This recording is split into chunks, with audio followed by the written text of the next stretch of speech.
We know there have been more than 10,000 tweets advocating the assassination of President Trump since last year. Now another actor has added their name to the list. Right. Johnny Depp is the last who'd like to see the president dead. Apparently, video has surfaced that shows Mr. Depp actually asking when it was the last time an actor has killed a president. His supporters say he was just joking. Joining us now is Lance Woods. Was he just joking, or is this going too far? Yeah, definitely he's joking. Because look he's a pirate. He's making millions for Disney, and they love to be in the limelight. It's all about media and getting exposure. But you know what? That's serious, because look George Washington was the founder of our nation. Abraham Lincoln, he saved the American experiment, because it was an experiment. The people can rule? Oh my gosh. And now we're in the times that we are. Now luckily we've got someone like Trump, an outsider, that is definitely seeing all the shenanigans in Washington, and he has no ties to anybody, and he's trying hard, the best he can, to clean up this mess for the not for him, for his children and all our children. So the entertainment industry is very confusing to us, because they have so much to give to make us great and be a shining light in the world. But the depravity of so many things that they do, I don't even want to say bad things about them. I just want to say, please, you guys, come on, take the high road. Is it really joking or not? Is it they're going too far to even be suggesting, in this time especially, suggesting the death, beheading, or whatnot of the president, regardless of your political affiliation? And we do have freedom of speech, so what is going too far? Yes, you know what? We need to be civil. And you know what? Thomas Jefferson, when he wrote the Constitution, he said, I wrote this for a moral and a religious people. Come on, we're not being moral, we're not being...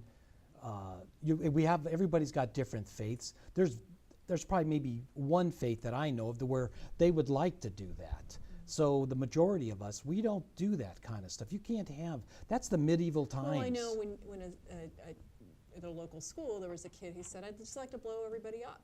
Yes. They actually got expelled.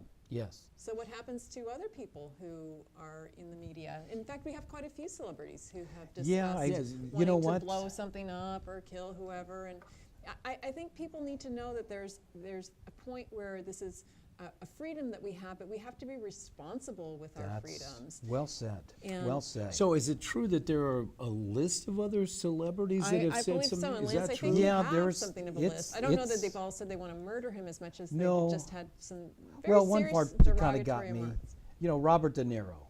Okay, he's a tough guy. He says, I wasn't like, it wasn't like I was going to find him and really punch him in the face. But that's what he said. He said, I would like to punch Trump in the face. But you know, he's the mafia guy. He's a tough guy.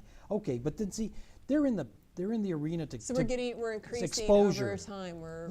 And honestly, I think the Voldemort who used the beheading of Trump. That was a great way for her to get attention. And absolutely. And I didn't realize until this list came out that another way. A lot of us love this guy. He's so funny.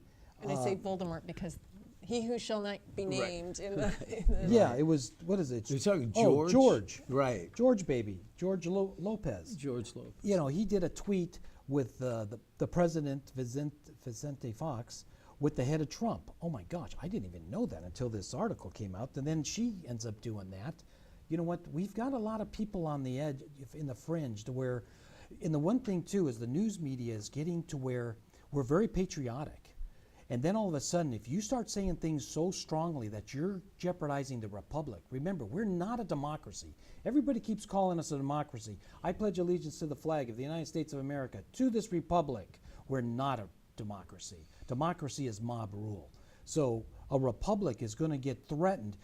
People like that guy with the rifle shooting our thing. That's what will pop. What happens is they may say it in jest. They may not mean to actually harm someone, but it can set somebody who is not mentally stable over the top to take an action, which is not responsible. Right, and when you say, I don't know that democracy is mob rule, it's the rule of many.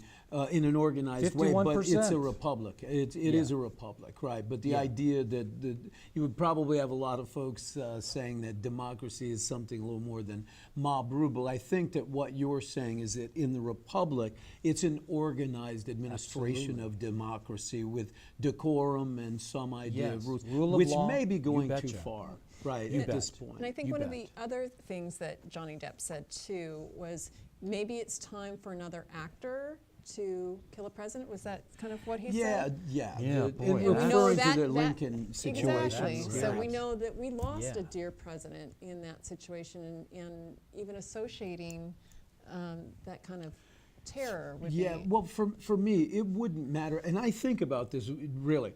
Imagine any of these sorts of things being said when President Obama was in office. Yes. If you, regardless of the racial, people would Yes. just assume it was because of racism. Yes, but absolutely. imagine just what Yeah. the reaction would be because it's an attack on the office of president of our incredible country. That's I really hope that we tone that down and focus on the things that matter. Well, if we would just, what I'm finding out, believe me, I don't like saying the left and the right. I love it being Americans. We're so lucky to live here. Look, a little background. In '82, my dad and I, we outfitted a 70-foot sailboat. We took Mom and my 5 sisters and some of their husbands. We went sailing 2/3 around the world for 8 years. I know. As I get older, I still can't believe, did we really do that?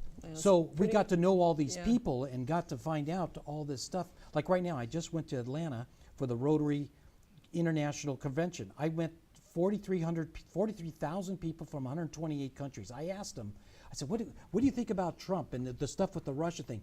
They go, you know what, it's all a bunch of lies. They love him. We feel so much safer. We can't believe that we're finally, because these bullies out there, the only thing they understand is strength. So they force us to wear, like with Korea, we have to show strength. Otherwise, if we show the nice guy, well, that's the way I am. I'm the nice guy. I'd probably be like Jimmy Carter, and they'll just take me over. But it doesn't work out there. You gotta be a strong, and that's why his demeanor and the way he comes off. Unfortunately, we have to be like it because that's the arena he's in. And look at it. He shows up in Washington, and they've been just resisting and pounding him. He just signed for all the millennials out there. He just signed an order to where about not internship but apprenticeship. You guys, that is so huge. Yeah, we need that so much. We'll see what happens. Thanks, Lance. We've You got bet. one more segment. Yeah. We'll talk right. a little Okay. bit about that. Up Right. next, we're going to talk about the curious case of the DNC. The DNC and the server and issue. the server. Right. The former president's Homeland Security director says that both they and the FBI tried to help the DNC when the servers were supposedly attacked. So again, we have Lance Woods here talking to us, and that's going to come up next. Yeah.